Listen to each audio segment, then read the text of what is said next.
Sijiulize ni kwa nini nalia. Sijiulize ni kwa nini nalia saa hizi. Ni kwa sababu mambo yamekuwa mengi. Ukiangalia kama nchi yetu ya Kenya, mambo yamekuwa mengi, mambo yamezidi unga. Mpaka mmefika wakati mnakaribisha Ebola katika hii nchi ya taifa.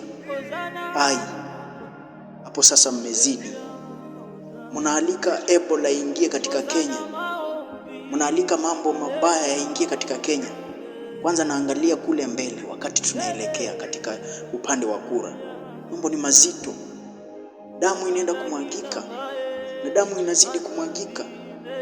Umejiuliza ni kitu gani ambacho kinaendelea katika hii nchi ya Kenya? Mambo ni mengi.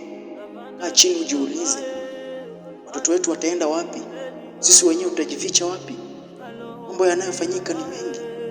Mambo ni mengi. Kaka, tukae chini tujiulize. Je, ya kupigana na hii katiba ya Kenya? Mambo yamekuwa mengi. Ukiuliza, wengine tunakuwa abducted. Ukiuliza, wengine tunauawa. Inakuwa ni furaha, ni kishindo kikubwa kwa Wakenya. Vijana wetu wanapoandamana katika barabarani, wanapigwa marisasi. Mambo yamekuwa mazito. Wakenya, muungane. Usipokaa pamoja, hamtafanika. Mambo yamezidi katika hii nchi ya taifa. Hebu angalia, ukajiuliza, ni kwa nini hiyo Ebola ilikaribishwa Kenya? Andamaneni. Hao watu wote wa Ebola wataachiliwa katikati yenu.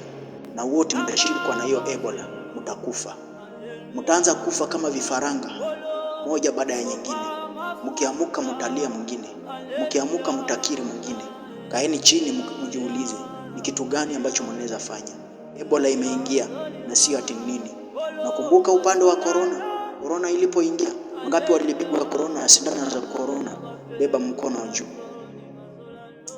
Nahuzunika sana nikiangalia taifa la Kenya linaingia katika mapeponi. Imeingia katika wakati tunapata kwamba watumishi wa Mungu ambao wangetusaidia wao pia serikali wamejiunga na watu ambao hawajulikani. Nashindwa. Kanisani limekuwa ni kanisa ambalo limekuwa la ibada, lakini limebadilika, ni kanisa la politics. My friend, kaa chini ujiulize maswali mengi katika akilini. Mambo yanatendeka katika hii nchi ya taifa na hatujui tutaingia wapi. Sisi wenyewe tutajificha wapi? Sisi wenyewe tutafanya wapi kazi? Makazi yetu ni hapa tu Kenya, sio huko Ulayani. Na unapata watu wengi wameficha watoto wao huko Ulayani. Sasa wanakuja wanatupiganisha sisi, wao wameficha kule nje. Wa Kenya, kuweni na akili. Mkuwe na akili katika akili yenu. Mwache kubeba vijana wenu mkipeleka barabarani. Hao watu wameficha watoto kule Ulayani. Inahuzunika. Ningeendelea lakini kwa sababu ya huzuni siwezi endelea.